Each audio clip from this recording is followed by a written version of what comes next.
Thanks for staying with us. We're still reviewing Punch Makaza's story. Go ahead, please. Yeah, this story really saddens my heart because this was an avoidable death.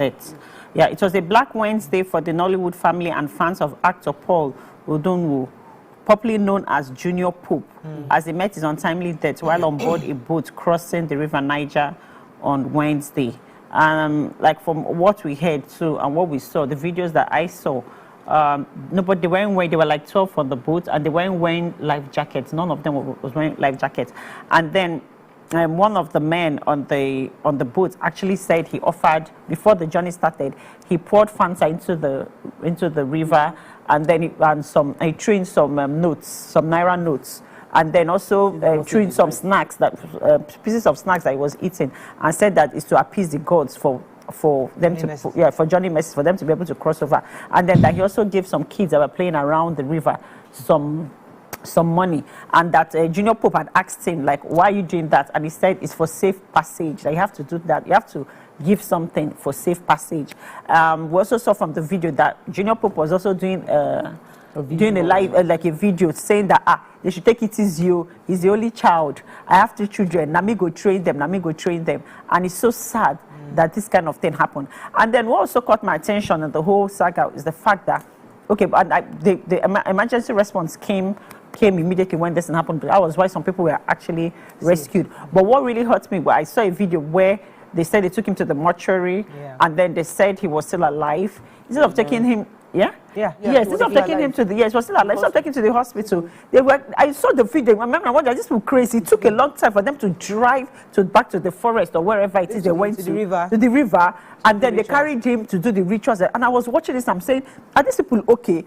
What's going on here? Are these people not educated enough to know that in situations like this, you should take the person to the hospital? Common sense is not common. Honestly. Because emergency response is a major problem. Because we could, from the drama that happened, there was a lot of speculation. Is he dead? Is he not dead? Oh, he's alive. And I now heard that it was the ritual before they called back to the hospital. My sister said something. She said that may God not allow us be with the wrong people at the wrong time. Yes. They were supposed to have rushed him to the hospital immediately. They said he was still alive at the mortuary. But is there no law that doesn't allow the people the community to take the body instead of the emergency response team to handle whatever that is going on at that point in time? Really sad indeed.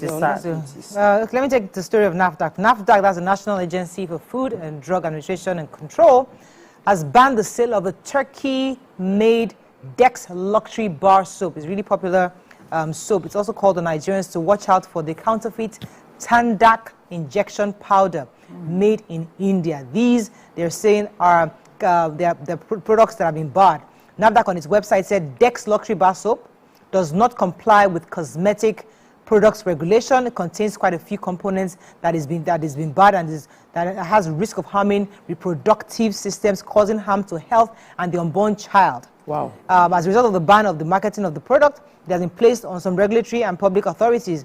So NAFDAC is saying that soap is not, should not be used. It's quite harmful for usage. And there was another product they said that that's been barred also. That's the Tandak injection powder made in India.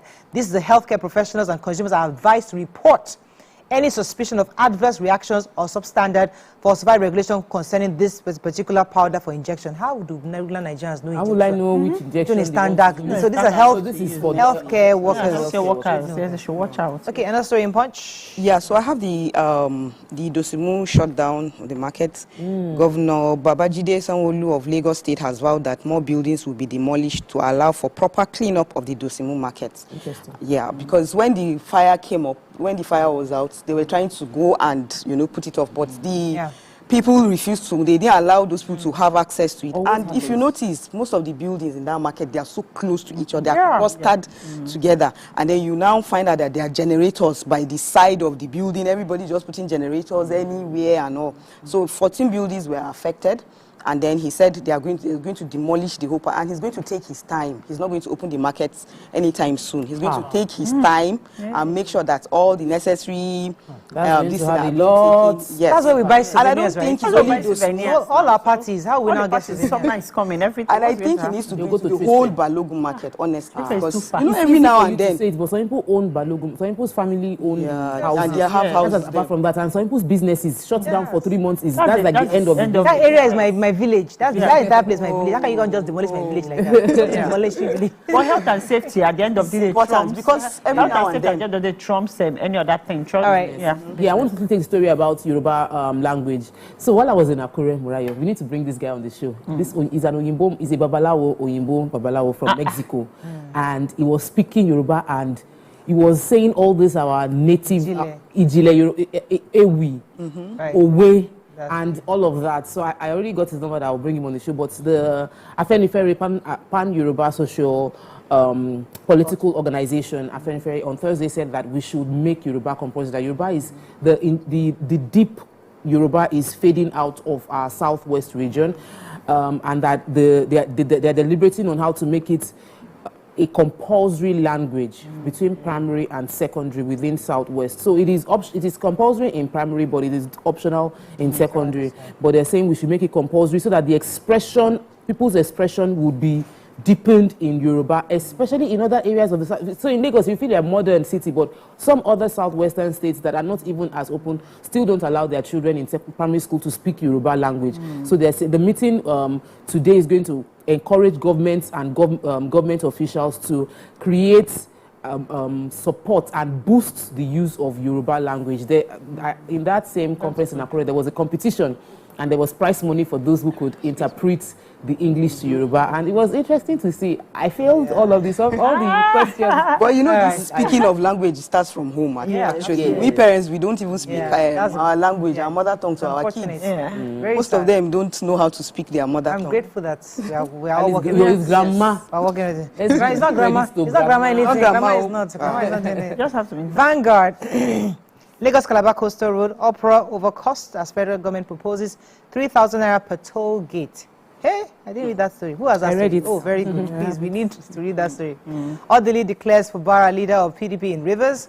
Junior Pope, how Fanta money I sprayed in river saved. Oh, how Fanta money I sprayed in river saved me, say survivor. Yeah, that was that story. Christian elders to Tinubu adopt the 2014 Confab report. Wigwe, while Ogumbanjo's family sued charter company over helicopter crash. Minister apologizes for saying Nigerians keep freezers on due to low tariff. Okwama, army invades another Delta community, arrests 10, raises homes. And manufactured goods imports rise by 269% to 9 trillion naira, exports decline. Okay, which story? So the major headline, which is about the Lagos Calabar Coastal Road, which many of us in real estate have been using to market. Some of our estates are there if you're interested. But anyway, the sad story is that the good story, let me start with the good story. Landmark property will remain intact. So they said the 700-kilometer road there will be no loss of job. That our minister for works, we must hail him. David Umahi is working. This one, I'm not going to even. He said that he visited the place himself and said that it's going to cut into 50 meters of the land, but it's going to only affect the shorelines. It's not affecting his property, his building itself, which means people might not be able to access, and it is being marketed. It will affect the business a bit, but maybe they'll be able to find a solution after the construction has taken place, because it is marketed as a beachfront, and access to the shoreline is part of the selling point of that particular location. He also mentioned that there will be no permanent structural damage, no jobs will be lost, and that he's interested in ensuring that we preserve what is working on ground. Then he said that they proposed a 3,000 naira toll fee on vehicles passing. I recall reading that there was 1,500 for cars and 3,000 for other kind of vehicles that will be along that way. He said, let me just concentrate on the tolls and put 50,000 vehicles on an average passing that road will make the money. Putting 3,000 to 1,500 per car. Big trucks can pay 5,000, cars, jeeps, 3,000. In 15 years, we can make back the money.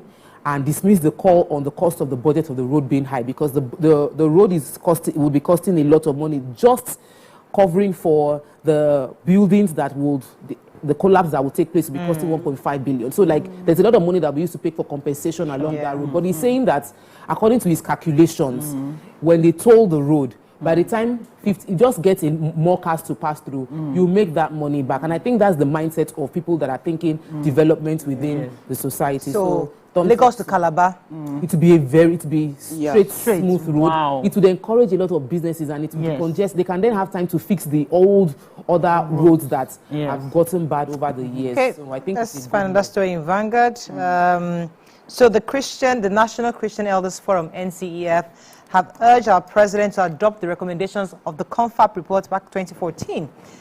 Speaking at the press briefing, chairman of the forum, Dr. Samuel Gani, highlighted the relentless assault by Islamist insurgents in the north and the displacements caused by foreign invaders across Nigeria. He said this is the time for indigenous ethnic groups to carefully distinguish their allies from their adversaries. The extensive loss of life in Nigeria involving indigenous Christians and Muslims and traditionalists demonstrates that these groups face a common enemy, which is the foreign invaders. So the ongoing violence in Nigeria is not driven by indigenous ethnic groups. Regrettably, some local actors have been misled into believing they were pursuing a religious cause. But the real orchestrators are those foreign invaders, and we must do everything we can to, when we implement this CONFAP report, that everybody can then be able to have some kind of become a stakeholder in the issue of security within their various regions. Okay, so I have Ugeli, troops of the Nigerian army conducting a cordon and search operation over the March 14 killing of 17 military personnel at Okwama, Unugeli South Local Government area of Delta State yesterday invaded another community, Olota, and allegedly whisked away no fewer than 10 persons. This came on the day senior advocates of Nigerians and retired judges ripped apart the board of inquiry constituted by Defense Headquarters to investigate the March 14 killing of military personnel at Okwama, saying he had no powers to do so because you cannot be a judge in your own matter. But Vanguard could not reach Mr. Prosper, the President General of the Olota, but an eyewitness said the military men left with the community's chairman, Mr. Matthew Olopa, and over 10 others, and that they raised down some people's houses, that most of the jetties that were around there, all the boats that were around the jetty, all the speedboats, that they took them away with. Yeah. They went away with them. So I'm wondering, like, are the military police, are they looking for more trouble? Can they just finish the inquiry of the one that, before starting another, brouhaha? So, all right, that's all we can take on Front Page Review this morning. When we come back to our sponsor segment. Stay with us. We'll be right back.